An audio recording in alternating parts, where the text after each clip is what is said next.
after you retire as CBN governor, you are likely to be in politics, except that Soludo, maybe because he's young, and there's going to be a lot of attrition. But did he not go into politics? Yeah, exactly. That's the point. So because by the time you are out of the CBN as governor, you are a politician already. Why should you and then come back? And then you come back as chairman of the board. You are a politician. It doesn't make any sense at all. Yes. And if you bring back such an ex-CBN governor to come and be the Lord and Manor in an agency he had headed, there's going to be a lot of attrition. There's going to be a lot of conflicts. There is going to be. And then at the end of it, nothing will get done. Now, talking lightly, can you really actually have somebody above governor?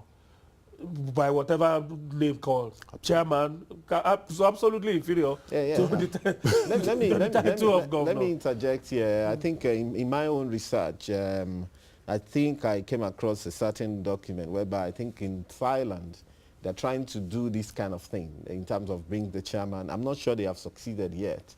I think in Thailand, they're trying to bring the chairman. Experience? Exactly. Now, in part of my research also, I found out that the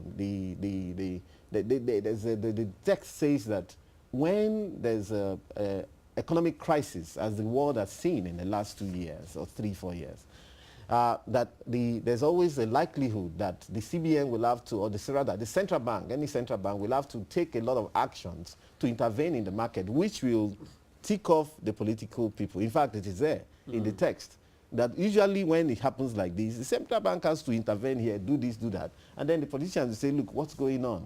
And I think that's perhaps the same thing that's happening in Thailand. But I think that's the only example I found so far. Every other economy that we know is sticking to this road. What's the point? Apart from bringing in more bureaucracy to bring a chairman. Now, let me say this, sir. Let me say this, sir. No, there's also a provision that says is either that person is a former governor of CBN, okay, which, like you said, will be a position, or a former chairman of a commercial bank. That's what the provision is saying, which is even worse. Now, therefore, if I am a former chairman of Agbomagbe Bank now, which CBN had been supervising all this while, and then I find myself, maybe they've wronged me, and then now it's time for vengeance. And of course, once a chairman of a bank, always a chairman of a bank. Okay? There'll always be your interest in a couple of banks. That's a serious moral hazard question. It's a serious, corporate governance issue. Which I think that they should really slow down and look at it properly. The National Assembly members have not suggested or have not had it argued that the central bank we have now is so loose that it's not subject to anybody's control, doesn't meet with anybody. I'm sure there's constant interaction between the government, where you have those who drive the fiscal policies, and then the central bank that is driving the monetary policy. I'm sure there is that constant interaction between Sanusi and the Ministry of Finance officials. It's not been suggested that it is not so. Absolutely. Because again, we go back to other models that we have in South Africa. The Constitution clearly says that there has to be constant interaction between the Minister of Finance and the officials of the central bank. And I'm sure that happens in our clients too. Absolutely. So the absence of such cannot be a reason for this attempt to bring the CBN under the gap. Exactly. Again, let's look at the proposed amendments itself. In some other aspects of the proposed amendment, the area of the CBN having to submit its budget for scrutiny. Is that move altruistic, or it is just that the National Assembly members are looking for more territories to conquer? Why can't you, after all, you are an agency of government, why can't you submit your budget to us? That is what I said earlier. Would that be within the contemplation of Section 70, I think, which talks about money accruing to the federation account? The central bank is not an income earning agency for the federal government. It's a supervisory bank. It carries out monetary policy activities. Because of this, they should not, under any circumstance, be expected to submit their budget to the National Assembly. Now, any regular federal government agency is expected to submit their budget to the National Assembly. Yeah. The CBN is not a regular federal government agency. There is nowhere in any part of the world, in any financial circle, where the CBN or the Central Bank or the Federal Reserve submits its budget to the National Assembly for appropriation. It is not done. As much as I hate going back to this Sanusi personal thing, I think all this stem from the fact that Sanusi made mention some time ago about the percentage of federal government money that is appropriated to the National Assembly. So right now I think they're trying to get their pound of flesh. But they have to be very careful so that people do not start seeing them as a raging bull in a China shop. You do not want to destroy everything in your part. What they are proposing now, they may not have seen it, they may not have thought it through, will completely destroy the CBN. Ultimately, it will.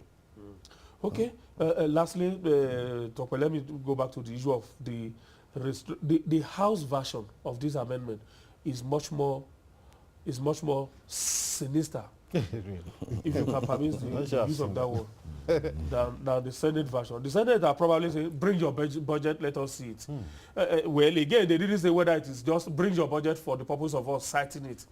Because if you then use the word vet for the purpose of us vetting it, then again, we must also raise the alarm, wave the red flag. But quickly, I'm told that we have just about a minute. Oh, well, I think as Mr. Bivomi said, the CBN is not an income-earning organization for the federal government for you to say, okay, bring your budget, let us see. Another thing to note very critically is that the operations of the central bank cannot be divorced from its ideology. Okay. So the budget of the CBN, how does the CBN, for example, estimate, how does CBN estimate how many financial crises are going to come in the next 1 year? Exactly. To say, okay, when and how much are going to need this to is intervene. what we're going to need to intervene. You know, that's where the real problem is. Now, the moment is this, the moment you remove the independence of the CBN, okay, budgetary, you are going to call it, take that away. And then that means that they have to come back to you at every point in time before they take any decision. I'm saying. And what there are some decisions that the CBN need to take in street confidence before the public gets to hear it. It's already we're toying with tsunami. We're toying with tsunamis. When there's a cataclysm in the market, when there's a structural problem, a systemic crisis running through the system, it's not funny. In places like Argentina, you saw when people carry their pots and go and be banging at the doors, and then there would be times that you would even ban people from going to the bank and say, okay, you can't even go to the bank anymore. Because the bank, see, at best, what happens is when CBN intervenes in a bank and makes available a certain amount of money, which they are complaining about. Indeed, it's an inflationary action, okay? It can actually increase inflation, but the choice is between increasing inflation, if that is their concern, which is not their concern, between increasing inflation and having a total system collapse. So I think that they need to tread very carefully. All right. Hope we have spoken to some listening ears this morning. You need to tread carefully. Let us not just think about the moment. Let's think about tomorrow. When this person will not be there and another person is there, what will happen? Thank you so very much. I appreciate you very much, being able to be here this morning. Mr. Ade Ebimobi is an economist. He's the Chief Executive Officer, Foreign Direct Investment Brokers. Thank you so very much. I appreciate you being able to make it this morning. Thank you. Thank you so very much. Thank you. He's been joined on the program by where somebody will almost create an office for here now. It's almost becoming one of us. Tope Fasua is an in-house economist, Chief Executive Officer, Global Analytics Limited. Thank you so very much, Tope. You're welcome. I would have said that I will be leaving you in the hands of Nancy Ilona. She's just walking to the sleep, but I don't know what she has up her sleeve. I'm sure she's got some other plans. All right. Thank you so very much. That's the program. I'll see you tomorrow.